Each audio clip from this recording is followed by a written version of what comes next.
Lecture 2 on Mysticism. I've thought carefully about the sequence of ideas, and this is about comparing the two big traditions in the world, that of the East and that of the West. I've divided this into 12 topics, and first of all I want to start with the concept of context.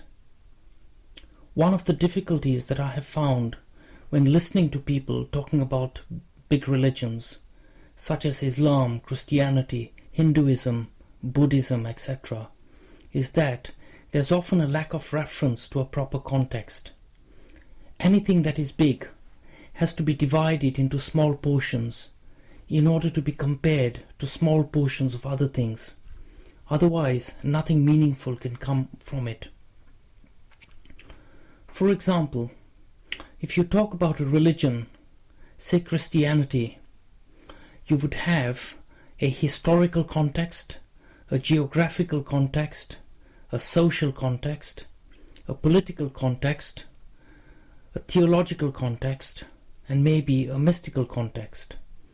So if you want to compare, for example, Christianity and the Islamic faith, then you would have to pick a very specific context and compare and contrast them.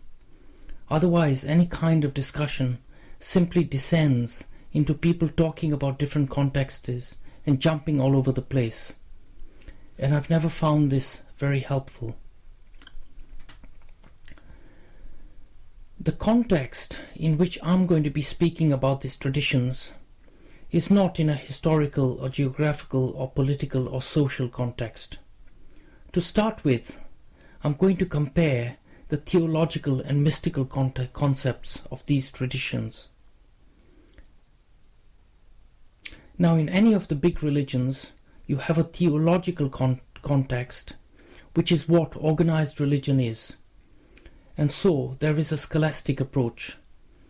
There's often a literal approach, and you have to be able to quote chapter and verse. Although some people rubbish organized religion in certain circles, it's actually very important, because organized religion is what has actually kept all the scriptures and various writings alive and continuous. So it has a very important place, and it's quite important to understand that. Then there's the concept of Gnosticism, or direct knowing. This refers to a personal search, a personal experience, and it refers to one's personal religion. I'm going to contrast two big traditions, one that has descended from Abraham, which consists of Christianity, Islam and Judaism. They might fight between each other, and there's often a reference called the clash of civilizations between Christianity and Islam. Actually, the clash of civilizations is not between Christianity and Islam. It is really between East and West. But of course, the traditions like the Taoist, Hindu and Buddhist are completely non-violent and have absolutely no interest in clashing with anybody, and you cannot even be converted to them directly. So this is why there is no clash. I'm not going to mention Islam, but I'm going to say Judeo-Christianity, which represents one side of the equation. And I've used the word Vedic because the Vedas are the biggest parent of the Eastern traditions. Let's start with the concept of God. Now, in the Judeo-Christian tradition, you have monotheism. You have a concept of one creator or a creator, and you have a concept of what is created. In other words, our world is a created world, and the creator and created are separate. Now, about the Vedic traditions. Are they monotheistic? They are not. Are they polytheistic? They are not. Are they atheistic? They are not. In fact, they are none of the above. In this model, creator and created are one and the same. God is me, I am God, we are all parts of God, And understanding this unity with God is part of the search of the Eastern traditions. Then there is the concept of the nature of reality. Now, in Judeo-Christian traditions, there is very little one comes across in the literature about it, whereas in the Eastern traditions, they have everything to say about it. This life, the one we know. There is a belief in Judeo-Christianity that you have one life, and at the end of that life, you face some kind of judgment, and you go to eternal heaven, eternal hell, eternal life, etc. Having grown up as a Catholic, certainly there was a concept that if you died in mortal sin, you would go to hell. If you didn't die in mortal sin, you would go to purgatory and then to heaven. Now in the Vedic traditions, there is no such thing. There is the concept of many lives. There's the concept of karma and rebirth. And as far as eternal life, there is no such thing. Good and evil. Certainly in the Christian tradition, there is an aspiration to be very, very good, like a saint. You can then die and go to heaven. In the Eastern traditions, the aspiration is not simply to be very, very good, but to go beyond good and evil. Because, as I will describe later, good and evil are parts of the same thing. And unless one understands the nature of good and evil, one can't go beyond it. And a wise man in the Eastern traditions tries to go beyond good and evil. So these two things are fundamentally different constructs. The Vedic world. There may be a lot of things contained in this section which are unfamiliar to the average person who has not studied these things. For those who have prior knowledge of it, I can be judged on what I say, and they can say yes, this is correct, or this is incorrect.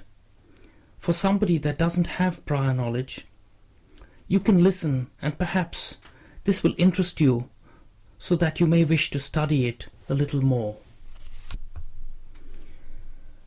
Now I must state that I grew up as a Christian, so I didn't study all this as something coming from my own culture. I studied this completely from the outside. I'll be talking about Buddhism and Hinduism. I can't tell you what Hindus or Buddhists believe. I can tell you what their scriptures tend to say, and I've studied these things completely as a scholar studying something outside my personal cultural and social setting. In my own studies, I have found that the Vedic heritage, which comes from India and embodies Sanskrit and the things related to it, are just fantastic. The Vedic and Sanskrit heritage. This has many parts.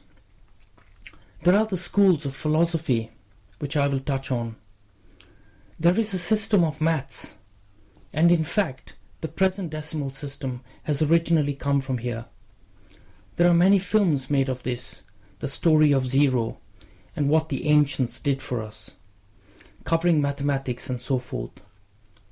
The stories are that the current system of mathematics that the world uses started off in India, then it went to the Arabs, and from the Arabs it went to the West, and it replaced the Roman system. Then there is the system of medicine that came from India called the Ayurvedic system. There is a system of astrology and also a large body of literature. And there's also a lot of material on arts, crafts, music, dance, etc., which I will not be talking on as it's outside the scope of this talk. The Sanskrit Vedic heritage.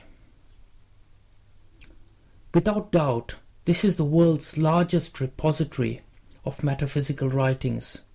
There is nothing like it anywhere else.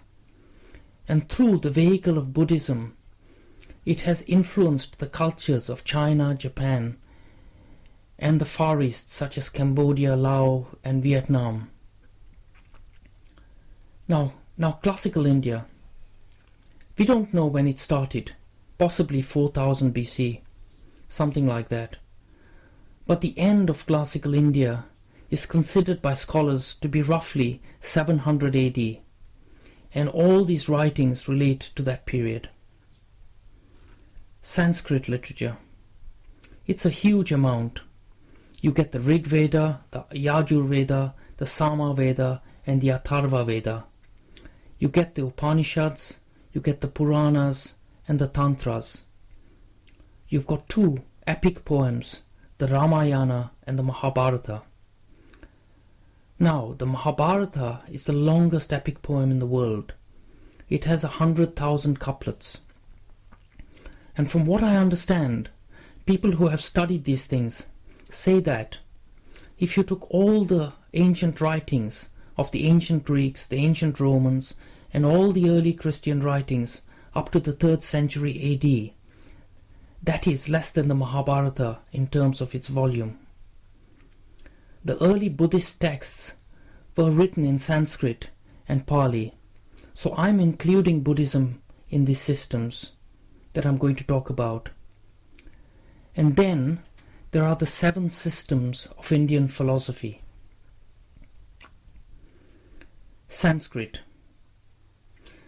Two people who have had a huge influence on preserving Sanskrit are Max Muller, an Anglo-German Orientologist and philologist that died at the turn of the last century.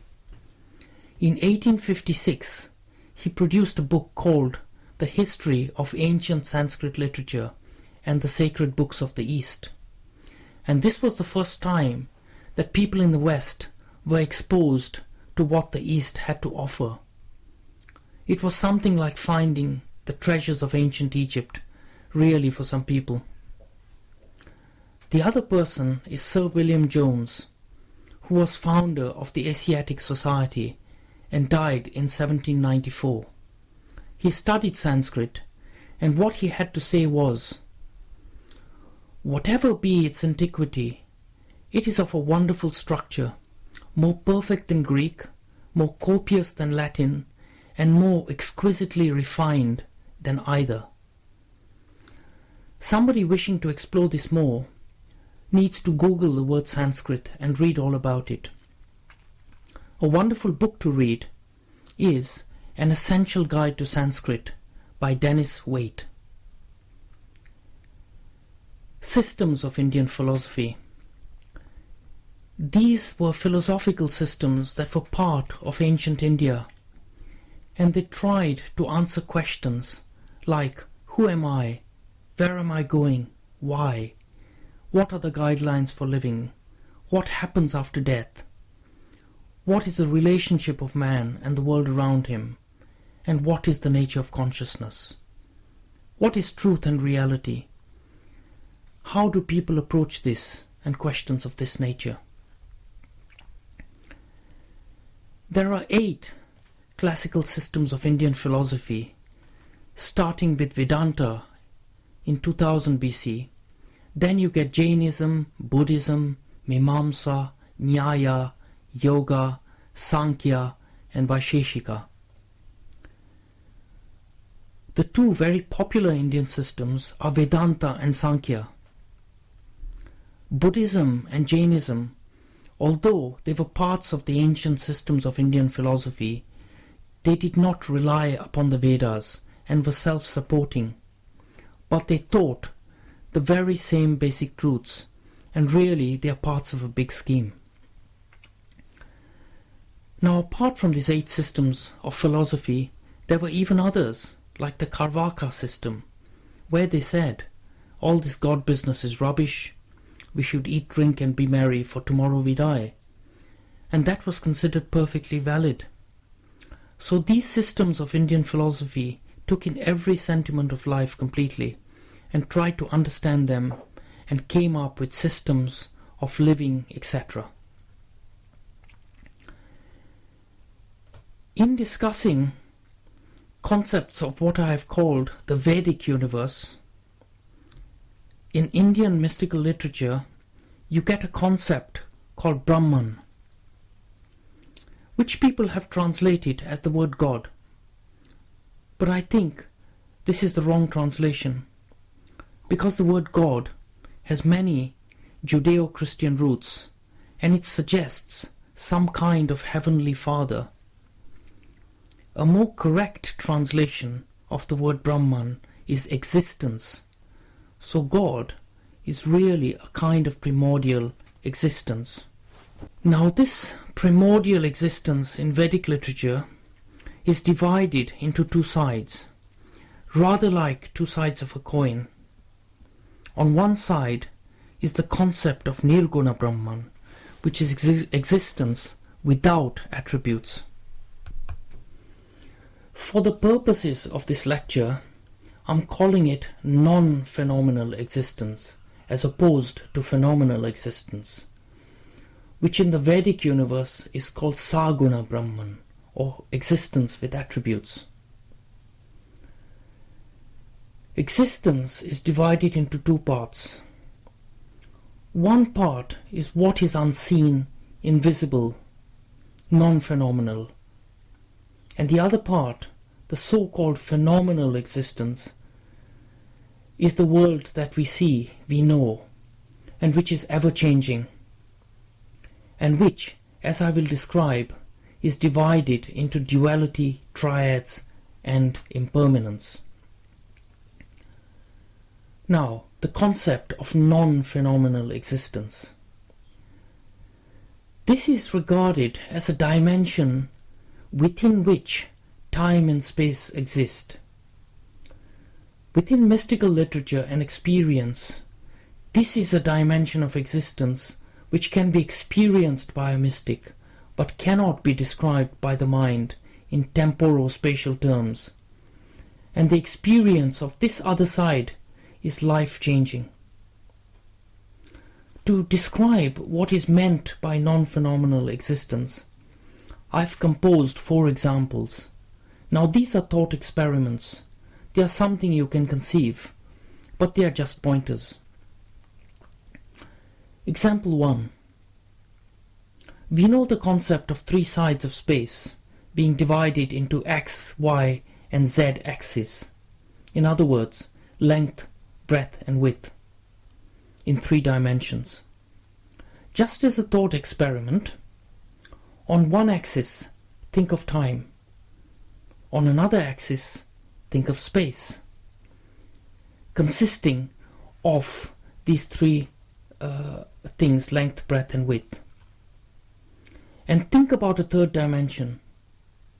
This is a concept only. Example 2. I want you to think about a coin. A coin has 2 sides. Now if time and space sit on one side of the coin, then what is on the other side? This is non-phenomenal existence. Example 3. Think of a boat sailing across a space of water. If you think of the boat as time and space, then think of the water as this other dimension on which the boat floats. Example 4. This is an example that is very commonly visualized, particularly by Buddhist monks.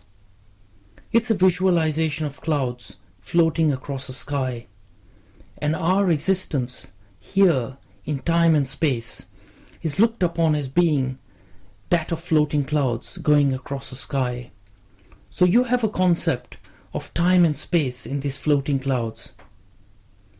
But then you have the concept of what is the sky behind the clouds, this sky-like existence. This is what a non-phenomenal existence is about. The Buddhists describe it as what is unborn, unformed, unconditioned, and so forth. Now, about non-phenomenal existence, there is in fact a very large literature on the subject, spanning 3,000 years. It starts from all the teachings of Vedanta, which are dated 2000 BC, roughly, and going up to the present day. How the Vedic universe sees phenomenal existence. It's quite important to understand this term. Now, Saguna Brahman, or phenomenal existence, is the dynamic, changing world and the universe around us that we sense, experience and know. Nothing is static. The second aspect is the concept of duality. All things in this concept are divided into opposites: hot, cold, male, female, etc. This is roughly analogous to the concept of yin and yang. In Vedic philosophy, it's known as Dvaita, or two parts. So, all existence is under two magnets that pull in opposite directions. The third aspect is the power of what is called the three gunas, or triads, which govern the nature of existence. These are Sattva, Rajas and Tamas. Sattva represents goodness, purity and maintenance.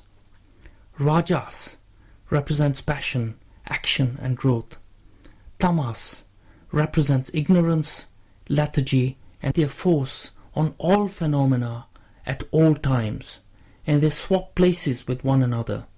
So no phenomena is either one or another. They are always a mixture of these three, and depending on conditions, one or another of them will exert the most powerful influence. The fourth aspect is the doctrine of impermanence. Nothing being static, it goes through a cycle of birth, life, death and pre-birth. It is an ever-changing thing, so everything dies at every moment, and the only thing that is permanent is the principle of change. In summary, so any system, any person, or anything, as it were, is under three levels of forces. On the first level, you have the concept of duality that governs it. This system is governed by the three gunas, the three forces of the triads. The forces are furthermore under the cycle of birth, death and the nature of impermanence. The teaching about impermanence is best described by the Buddhists, who dwell on it as a fundamental aspect of their teaching. The human experience of the non-phenomenal dimension has formed the basis and continues to form the basics of all mystics, of all traditions throughout the ages, according to everything I have read, seen and understood. There is a very large literature on the subject. For example, there is a book called Cosmic Consciousness by Dr. R. Buck, written in 1902. Dr. Abraham Maslow has written about peak experiences, and people like Aldous Huxley have collated writings on what is called the perennial philosophy. They will tell you that this experience is life-changing and very positive for the person that experiences it. So, to summarize, this human experience of non-phenomenal existence, all the literature shows that it brings happiness, it brings harmony, it brings a sense of possibility, there's a sense of unity in all things, there's a sense of ultimate truth, there's a tremendous love and healing that comes with it. And based on everything I have read from all the traditions, they're talking about the same thing. Now, based upon what I have been shown and what I have understood, I have drawn this diagram to depict these concepts. As you will see, at the center of this circle is the concept of the Tao, and in Taoist concepts, there is a famous saying, "He who speaks knows it not, and he who knows speaks it not." On one side of the outer circle is the concept of anything, everything, and infinity. That is the concept of this non-phenomenal existence, embodying the entire known universe. Nothing is outside it. This is the Hindu view. By the same token, the Buddhists describe this very same existence in terms such as nothing, zero, and empty. It is describing the same paradox, but only through the experience of this something else can this thing be understood. It can never be understood in ordinary words or described in ordinary words. Yoga. Based on my study of this subject, I'm going to be dividing yoga into 3 different parts. One is yoga today. In other words, what does it mean to us today? There is classical yoga, as described in the texts, and there is the yoga of the Bhagavad Gita. Yoga today. If you open up any book or magazine, you will find lots of different yogas on offer. For example, Kriya Yoga, Raja Yoga, Sahaja Yoga, Iyengar Hatha Yoga, Kundalini Yoga, Bikram Yoga, Bhakti Yoga, Karma Yoga, Jnana Yoga, and Laya Yoga, etc. There are only 3 among these that are actually generic yogas. In other words, their use is universal. Nobody particularly owns that name. They are Karma Yoga, Bhakti Yoga, and Jnana Yoga. Karma Yoga refers to action in life. Bhakti Yoga refers to a path of devotion, and Jnana Yoga refers to a path of knowledge. These 3 terms have come from ancient times to the present day and remain unchanged. All the other yogas, you have to ask the person what they mean by that. They could mean a technique, it could refer to a keep-fit class, it could refer to a path of development. If it's relevant, one has to seek exact details. Classical yoga. This was codified by Patanjali in 100 AD, and he described an 8-fold path. In his teaching, yoga referred to a path of union with God, whatever that meant. This 8-fold path consisted of restraint, discipline, posture, breath control, withdrawal of the senses, concentration, meditation, absorption or union. And these are the terms: yama, niyama, asana, pranayama, pratyahara, dharana, dhyana, and samadhi.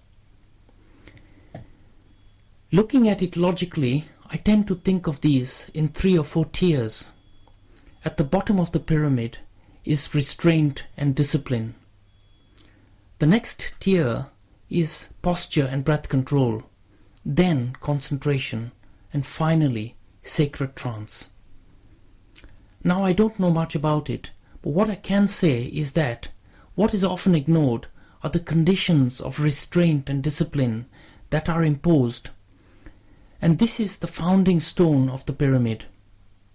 A lot of people are interested in concepts to do with the upper end of the pyramid, without focusing on what is at the base of the pyramid. And this is the thing with Patanjali's yoga that I think needs to be properly understood. Also, the word pranayama, which is often translated as breath control, may actually refer to control of prana, which is control of life energy, which may not necessarily have much to do with breath. The yoga of the Bhagavad Gita. Now the Bhagavad Gita is the gospel of Hinduism. It is one of the great religious classics of the world.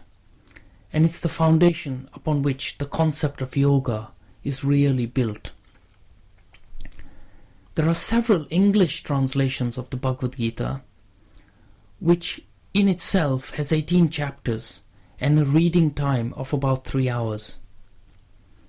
The Bhagavad Gita, which I am familiar with and have read many times, is the Christopher Isherwood and Swami Prabhavananda translation, which was first published in 1944 in the United States.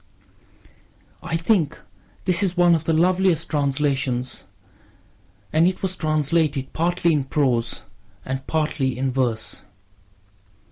Based upon my reading and study of the Bhagavad Gita, I would say that, although the 18 chapters call themselves yogas of different names, really they are interlocking bits of 3 primary yogas.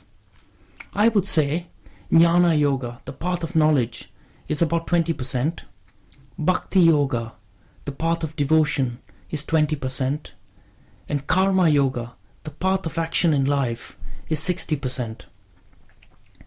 Now, Jnana Yoga in the Gita, the path of knowledge, does not speak about book knowledge. It actually speaks about knowledge which is acquired through understanding and mystical experience. Scriptural study helps, but Jnana Yoga is about knowing, not about study.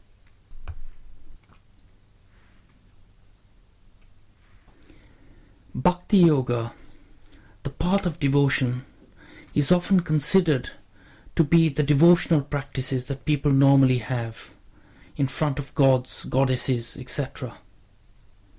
In the Bhagavad Gita, there is no reference to devotional practice of this sort, and it approaches the concept of devotion in a very Islamic way, where what is really sought after is having no graven images at all. For example, when Krishna says, "Devote yourself to me," this does not necessarily refer to devotional practice in front of an image of Krishna. It would appear that graven images and devotional practices have come later and are not part of the original Gita.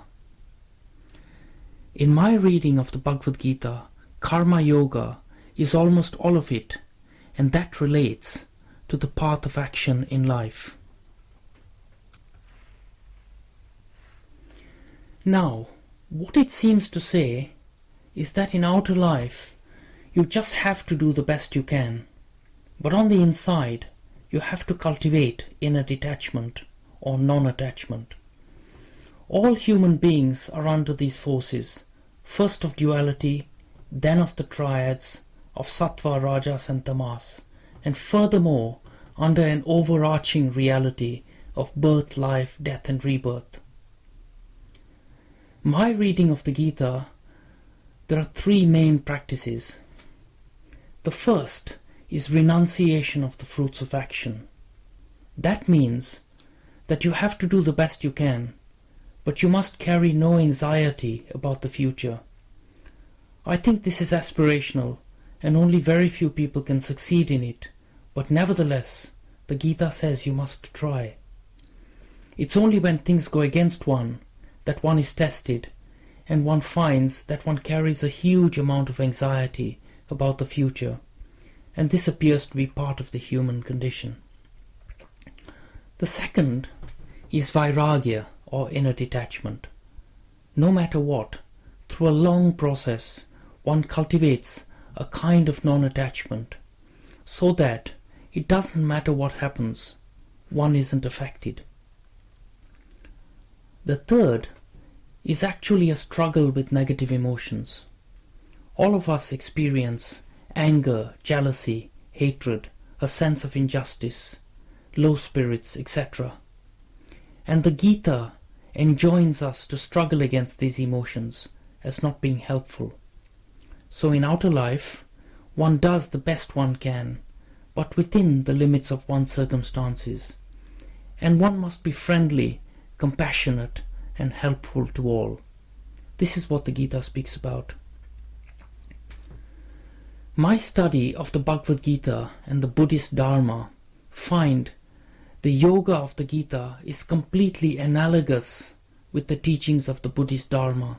And I would go so far as to say that if one really wishes to study how to follow the yoga of the Gita, a study of the Buddhist Dharma is very helpful because it is a very concise set of practices that is laid out very clearly.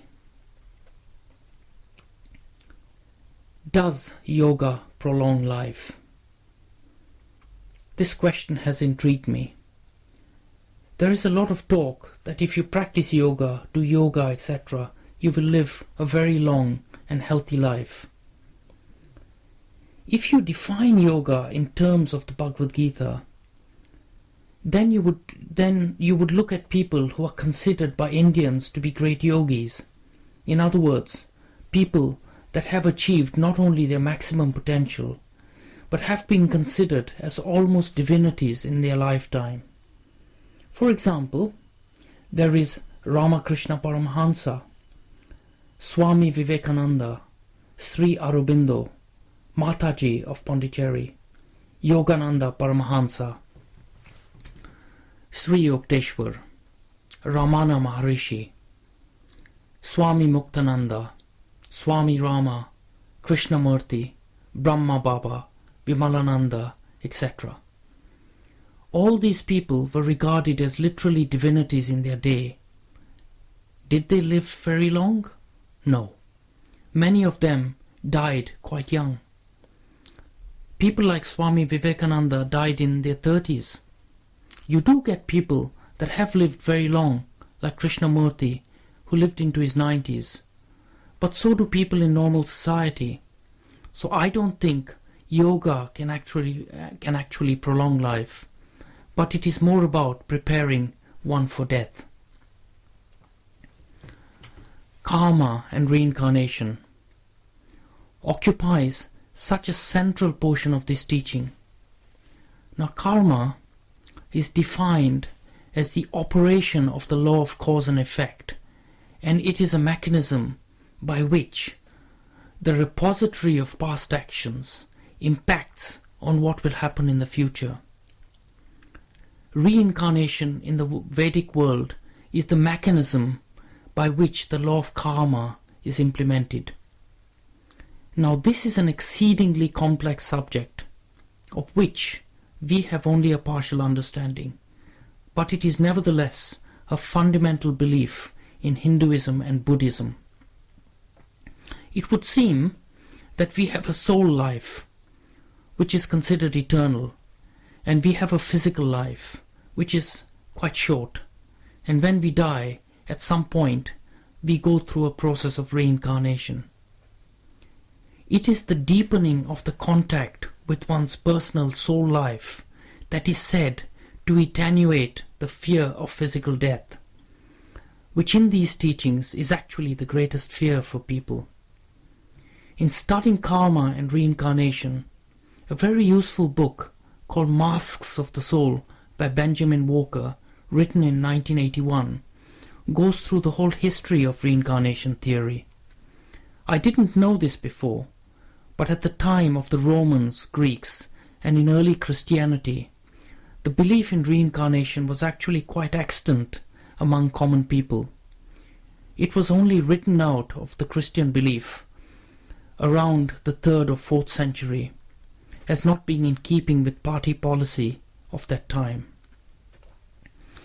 The best book I have come across that describes the Indian view of karmic theory can be found in Agora 3, The Law of Karma, by Robert Svoboda, and in his introductory chapters he describes such things as karmic theory, karmic categories, karmic intensities, karma's mechanism, ranubandhana, and karmic transfers.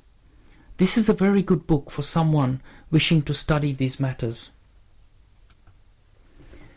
What is interesting is that there's been a lot of work done in the last 25 years on what is called past life regression therapy, mainly in the United States of America. And interestingly, This may offer scientific proof of the actual existence of reincarnation. Now, what's on the other side? Who knows? But if you read the accounts of people like mediums and listen to what clients say through past life regression therapy sessions, and also if you look at what has come out of the study of out-of-body experiences and near-death experiences, there are many interesting and consistent things on this subject.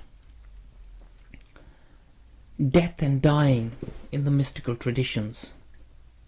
Fear of death is the greatest fear. The practice of remembering of the fact that one will die and all those around one will also die is considered one of the most helpful practices. This used to be part of mystical Christianity and is very definitely part of the daily life for all Buddhists. I think I can summarize by saying a mystic's hopes are not for a long life, but for proper death at the right time. Science and religion. It seems to me that there's a search within science to prove the existence of God. And there are certain very fundamental flaws with this. First of all, science is very precise. It has defined programs and a defined remit. It cannot be applied to concepts of God which are outside its remit. The second thing is that the concept of God is different in the East and the West. For example, the Eastern concept of God. By definition, God exists because I exist, the universe around me exists, therefore God exists. There is no difference between me and the universe, so there is nothing to prove. The concept, interestingly, of intelligent design is completely compatible with the Vedic model. Now, in my study of mysticism, I found that there is an extraordinary unity. For instance, if you look at the rules of Shankara, which apply to the monks of the Indian tradition, founded in 100 AD, then the rules of the Buddhist monks, founded 500 BC, and the rules of Saint Benedict, founded 500 AD, which informed Western Christianity. Now it's clear that, whereas Buddhists had contact with Hindus, Benedictine traditions did not have contact with Eastern traditions of their time. Yet, they came up with a model that was remarkably similar. This has convinced me certainly that there has to be a truth in it, because many people throughout time coming up with the same conclusions cannot be wrong. If one looks at the mystics within the Buddhist and Hindu traditions, the Taoist mystics, the Sufi mystics, the Kabbalist mystics, and also the mystics from South America, one finds incredible similarity. And I would say that it's about personal honorable behavior, caring for parents, caring for children, caring for the wider community, caring for the earth, and the understanding that all things are interdependent.